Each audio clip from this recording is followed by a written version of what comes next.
tal, amigos? Bienvenidos a esta nueva emisión de Diálogo de CGTN en español. Les saluda Jia Jiabin desde Beijing. Con la profundización de la cooperación comercial entre China y los países latinoamericanos, la inversión directa de China en esa región ha experimentado un crecimiento muy rápido.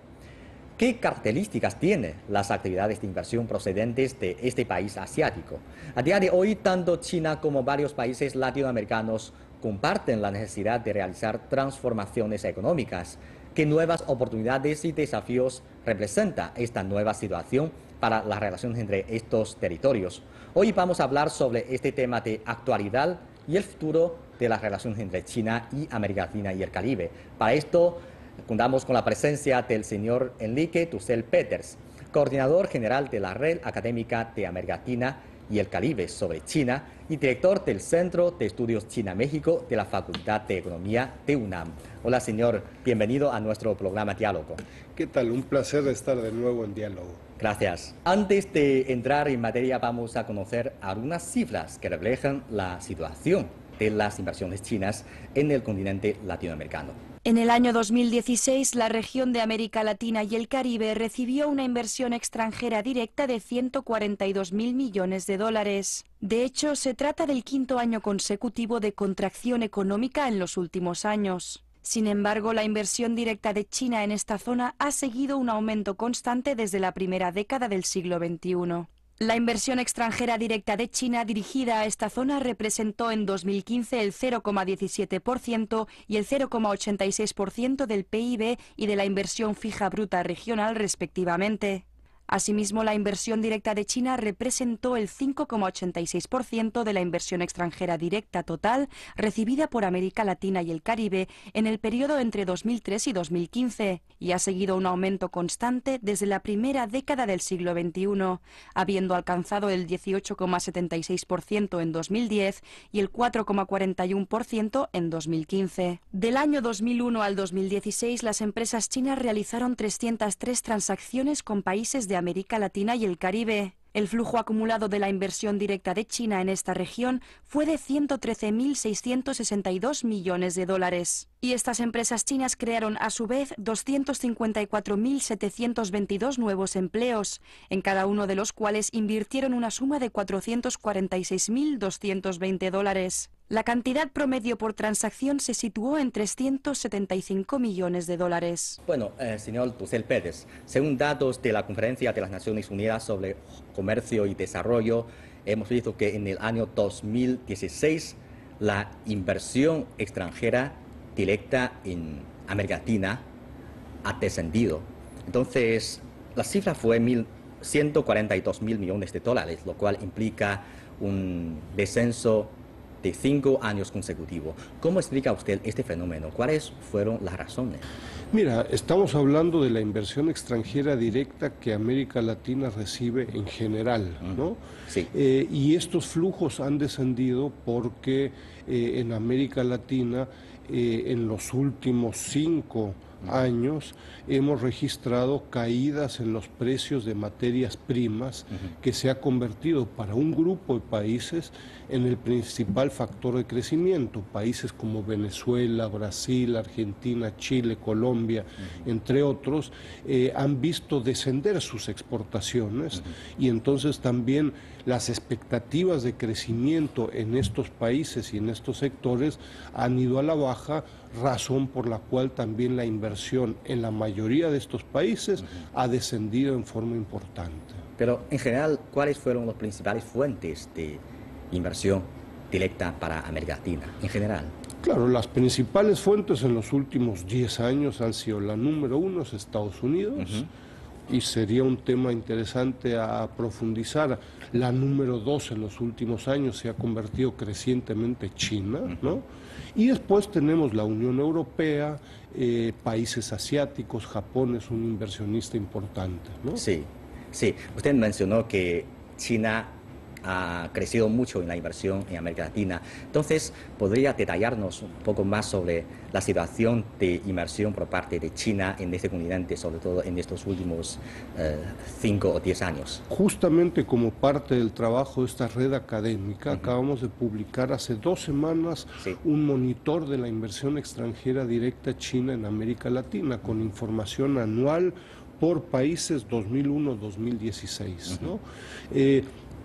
Yo te diría, a grandes rasgos, 2010 fue el año donde la inversión china hacia América Latina fue más alta, fue de alrededor de 30.000 millones de dólares, fue casi el 20% de la inversión extranjera que América Latina recibió. Cayó en el 2010, 2011, 2012 y volvió a incrementarse en el 2016, fue cercana a los 15.000 millones de dólares. Entonces, la participación de China en los últimos 5 años en la inversión total de América Latina ha estado usualmente entre el 8 y el 12%, lo cual le convierte en una fuente muy importante, ¿no? Es una tasa de crecimiento muy rápida. Claro, es una participación del 8 al 12%, en el 2016 creció en un 25%, entonces es muy dinámico. Sí, ¿cuáles fueron las razones por las que la inversión de China a América Latina ha logrado un crecimiento a gran escala desde el año 2010? No, es una excelente pregunta. Yo te diría, hasta 2010, 2011, la inversión china en América Latina buscó sobre todo acceso a materias primas y a energía, ¿no? Entonces tenemos masivas inversiones en grandes proyectos en Brasil, en Perú, en Argentina, en Chile. En Venezuela también. Desde 2010, la inversión china empieza a cambiar en forma significativa. Encontramos cada vez más proyectos por parte de empresas privadas, cada vez más en proyectos en el sector manufacturero, como por ejemplo autopartes, automotriz, telecomunicaciones, cosa que antes prácticamente no se daba, y cada vez más inversiones que buscan acceso al mercado interno y doméstico de los países de América Latina, bancos, diferentes servicios, puertos, aeropuertos, etcétera. Entonces ha habido una reconversión en los últimos 5 años bien interesante de la inversión china en América Latina.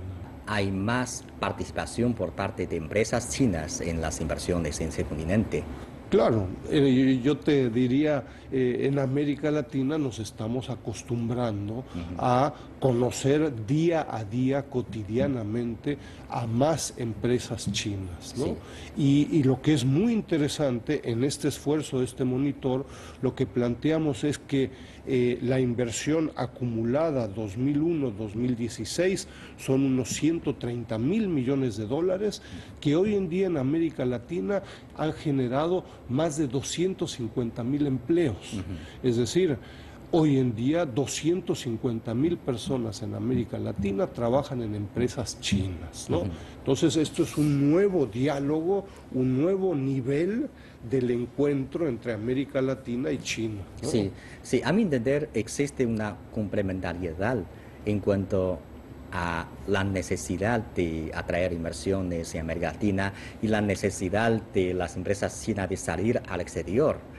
¿Y cree usted que ahora los sectores que seleccionan las empresas chinas para hacer inversiones ahí en el continente latinoamericano corresponde con la necesidad de ahí? Sí, bueno, es parte de un proceso de aprendizaje, ¿no? Es decir, las empresas chinas en los últimos 5 y 10 años han rápidamente empezado a entender las características de las economías latinoamericanas, que son diferentes. Cuba es diferente a Brasil, es diferente a México, y las empresas tienen que prepararse muy bien. Históricamente este proceso de preparación fue muy lento, fue muy complicado, hubo algunos fracasos. Esto ha cambiado en forma significativa y me parece también que los países latinoamericanos hemos logrado comprender mejor a las empresas chinas, sus características, sus objetivos, etcétera, ¿no? Entonces, el resultado es una un dinamismo muy importante y en muchos casos ya no de las grandes empresas chinas, sino que en algunos casos de empresas menores privadas.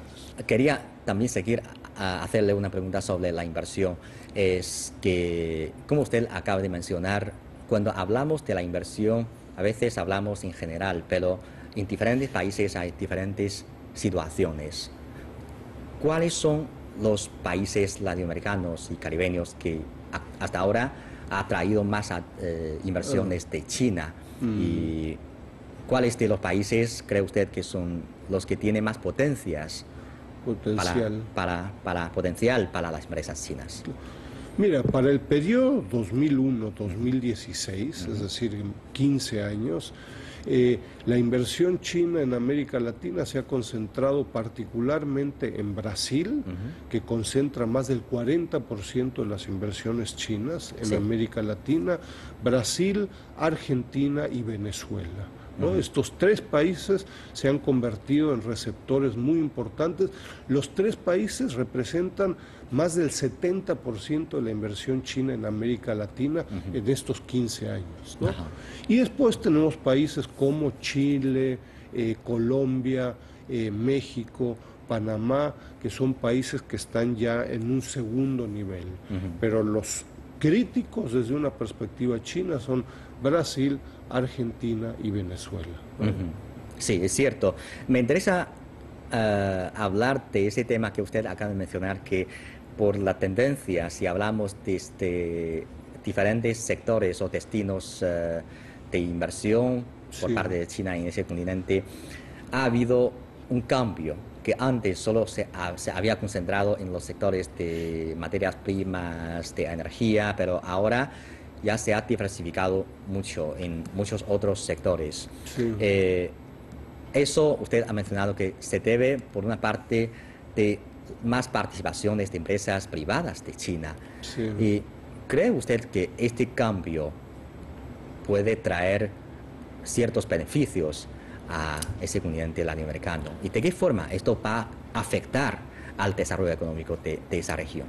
El que se establezcan empresas chinas en telecomunicaciones, en el sector manufacturero, en autopartes, en el sector automotriz, empresas como Geely, como Chery, empresas como Huawei. Hay pocos sectores en plásticos, proveeduría de maderas, hay cientos de empresas que están siendo muy activas en América Latina. ¿Cómo benefician a América Latina? De nuevo generan empleo, más de 250,000 empleos, es espectacular, me parece. Cierto. Uno. Dos, permiten también incrementar la productividad y la eficiencia en América Latina con nuevas tecnologías, con nuevos procesos, con nuevas culturas empresariales. Y por último, yo te diría, también permite profundizar la relación que va más allá estrictamente de la inversión. Es decir, hay un nuevo conocimiento en América Latina sobre empresas chinas para realizar comercio, para realizar proyectos de infraestructura y otro tipo de actividades, ¿no? Sí, sí. En un texto de investigación que ha escrito usted, ha dividido el desarrollo de relaciones económicas entre China y el continente latinoamericano y caribeño en 3 etapas. La primera etapa fue desde los años 90 del siglo pasado hasta los primeros 5 años de este nuevo siglo. En esta etapa el comercio fue el sector más activo en las relaciones. Y luego, desde el año 2007, la inversión ha logrado un crecimiento muy rápido de China a América Latina. Y luego, desde el año 2013, usted dijo que es la tercera etapa en que, además del comercio e inversión, las empresas chinas participan más activamente en los proyectos de infraestructura. Correcto. Sí. ¿Podría detallarnos más sobre estas 3 etapas que ha explicado usted en este texto? Y a su juicio, ¿qué refleja estos cambios en las 3 etapas? Mira, es resultado de nuevo de reflexiones, de procesos de intercambio y de discusión con colegas chinos y con colegas latinoamericanos. Yo te diría, en términos generales y cualitativos, lo que refleja es la creciente complejidad de la relación de América Latina y el Caribe con China. La relación hoy en día ya no es solo comercio, no es solo inversión, no es solo financiamiento, sino que son un grupo de etapas que se acumulan y se suman, no son excluyentes. Es decir, desde 1990, yo te recuerdo, en 1990 la participación de China en el comercio de América Latina era muy pequeña, muy secundaria. Hoy en día China es el segundo socio comercial de América Latina. Desde 2007-2008, como hemos hablado, la participación de China en la inversión extranjera directa es muy dinámica, crece en forma muy significativa y es la segunda fuente de inversión extranjera directa.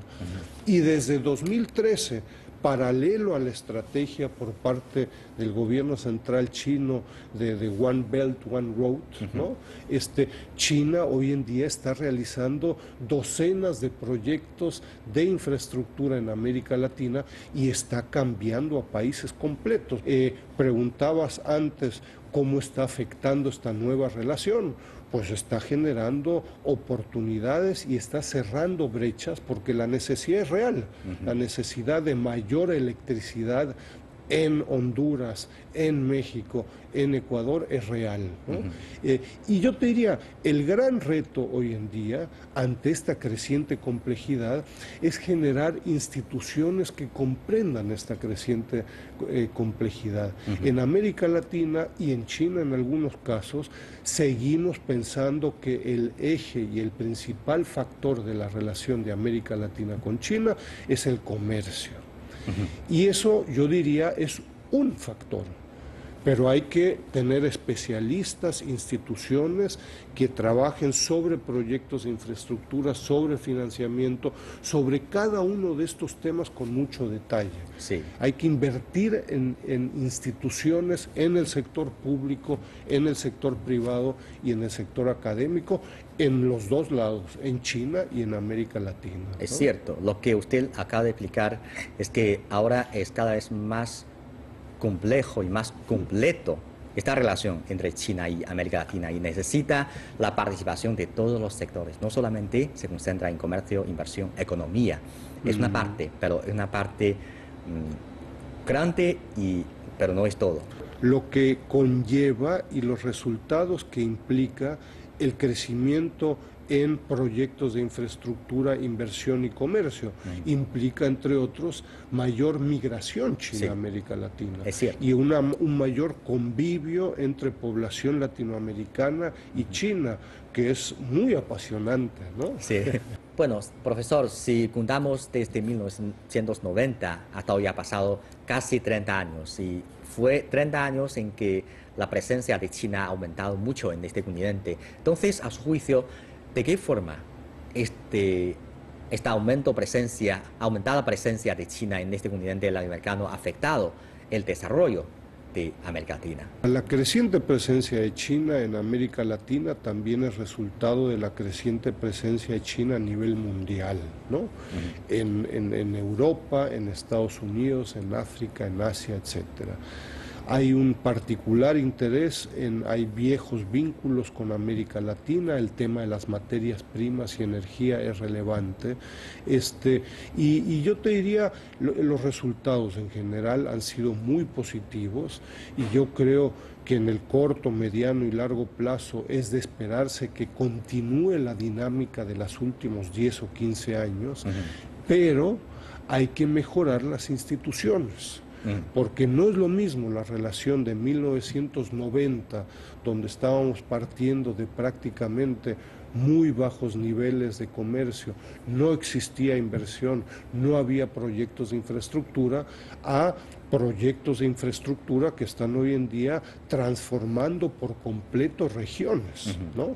Entonces ahí la discusión sobre temas laborales, ambientales, de desarrollo, etcétera, se requieren cada vez más expertos en China, en América Latina, para permitir que la relación crezca en los próximos años con la misma dinámica. Sí, ¿no? es cierto. También a mí me parece que es necesario que haya cada vez más expertos, investigadores ahí en América Latina para estudiar China, y al revés también es necesario, pues hemos dado una cuenta de que en años recientes varios países de América Latina han mostrado su interés o su necesidad de hacer unas transformaciones económicas o estructurales. Sí. Claro, cada país tiene diferentes objetivos, pero en general, para usted, ¿cuáles serán los principales objetivos de esta transformación estructural ahí en América Latina? Los objetivos acá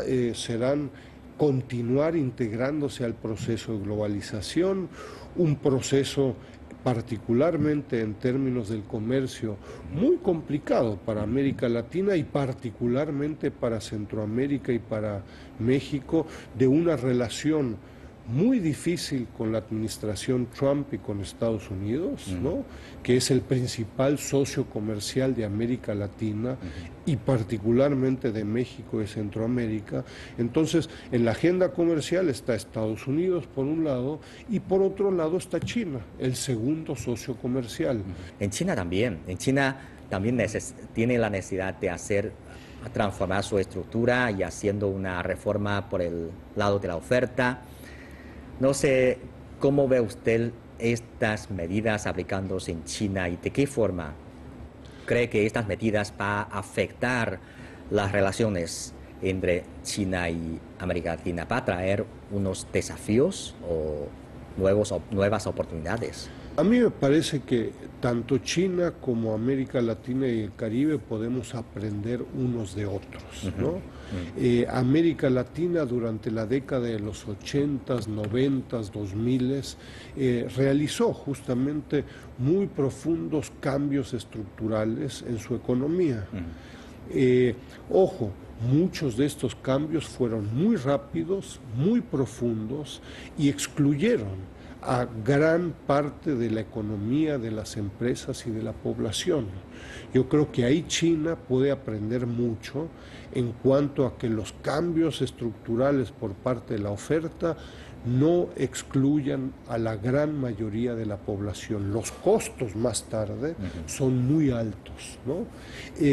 Por otro lado, yo creo que América Latina puede aprender enormemente de la nueva normalidad china, de la creciente presencia china y las reformas, el proceso de reformas reciente en China. Me parece a mí que China ha insistido mucho en un proceso de aprendizaje, ¿no? De plantear zonas económicas especiales hace muchas décadas, de zonas de libre comercio en algunas regiones específicas, aprender, tener laboratorios de aprendizaje y si las cosas funcionan bien, eso se extiende al resto del país, ¿no? Entonces, me parece que hay mucho que aprender mutuamente, ¿no? Es cierto, cierto.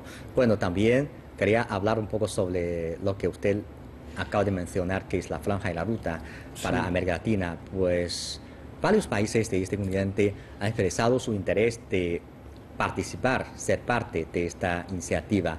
Yo creo que estos países deberían haber visto unos beneficios que podrán lograr en esta iniciativa. Entonces, ¿cuáles podrían ser los beneficios que trae esta iniciativa para los países latinoamericanos, que nos parece geográficamente tan lejos? Es un tema relativamente reciente, de nuevo desde 2013, y es un tema que ha crecido enormemente en los últimos 4 años, ¿no? Hoy en día existen más de 80 proyectos de infraestructura de China en América Latina, particularmente en países como Ecuador, Brasil, Bolivia, Venezuela en menor medida, ¿no? Argentina también.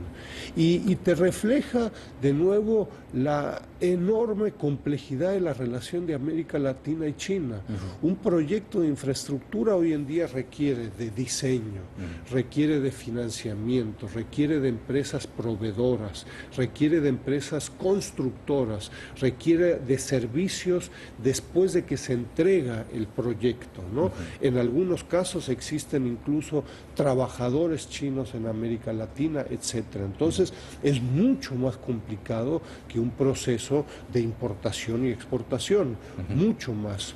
Yo te diría que hay instituciones como el Banco Interamericano de Desarrollo que han planteado que América Latina debiera estar hoy en día invirtiendo alrededor del 5% del Producto Interno Bruto en proyectos de infraestructura, y en realidad está invirtiendo alrededor del 2%, es decir, hay una diferencia del 3% del PIB. Sí. Ahí China está jugando un papel fundamental y crítico en carreteras, telecomunicaciones, puertos, aeropuertos, hidroeléctricas, refinerías, entre otras, ¿no? Sí. Y países como Ecuador han sido transformados profundamente por los proyectos, han cambiado profundamente toda la matriz energética del país. El país hace 10 años importaba petróleo y energía, hoy en día exporta electricidad, sí, ¿no? Gracias a los proyectos. Ojo, hay que también tener claro de que la complejidad de estos proyectos generan nuevos retos. Es decir, en América Latina y en China tenemos que prepararnos mejor ante movimientos sociales y locales, ante temas ambientales, temas laborales, temas culturales, sí, ¿no? Hay mucho, yo te diría, que hay que aprender para, sobre todo, no cometer los mismos errores que se cometieron en Ecuador, en México, en Honduras y en otros lugares, ¿no? Por eso es que las instituciones son tan importantes, sí, no solo las académicas, también las públicas y las privadas, ¿no? Sí, sí. Al final podemos hablar un poco sobre el futuro de la relación entre China y ese continente. Yo creo que ambas partes quieren establecer una relación más armoniosa y más sostenible a largo plazo. Entonces, para esto, ¿qué sugerencia tiene usted? Yo creo que existen todas las condiciones para que la relación siga siendo tan dinámica como lo ha sido en los últimos 15 o 20 años. Existen las condiciones en China y en América Latina. Sin embargo, no puede ser más de lo mismo. Es decir, dado los niveles y la complejidad que hemos alcanzado, por ejemplo, como hemos hablado, en proyectos de infraestructura, que requieren una enorme complejidad de empresas, financiamiento, técnicas tecnológicas, etcétera, turbinas hidroeléctricas con muy concretas propuestas, requiere de una complejidad enorme. Entonces, mi principal propuesta, hay que invertir en instituciones, hay que invertir en instituciones que conozcan más y mejor a China en América Latina, ¿no? Sus provincias, sus usos, sus costumbres, su consumo, el turismo, etcétera. China también tiene que empezar a hacer un mayor esfuerzo en el tema del comercio. Hay que aprender de los fracasos y de los éxitos en las inversiones de empresas chinas en América Latina. Ha habido muchos éxitos, ha habido algunos casos que no han funcionado. Hay que tratar que esos casos no se repitan. Y en los proyectos de infraestructura exactamente lo mismo, ¿no? Entonces, si queremos duplicar en los próximos 10, 20 años la inversión, el comercio, los proyectos de infraestructura, claro, hay que buscar minimizar los fracasos, los costos, etcétera, ¿no? Y eso a través de instituciones, la academia, el sector público, las instituciones privadas tienen ahí una gran responsabilidad. Sí, cierto, las investigaciones por parte de las academias, las instituciones ayuda a que ambas partes se conocen mejor, y esto es muy importante para un futuro de las relaciones entre China y América Latina. Muchas gracias, profesor. Un placer y muchas gracias por la invitación. Gracias. Bien, amigos, así terminamos esta emisión de Diálogo. Les agradecemos por su sintonía y les invitamos a continuar disfrutando del programa de CGTN en español. Hasta la próxima emisión.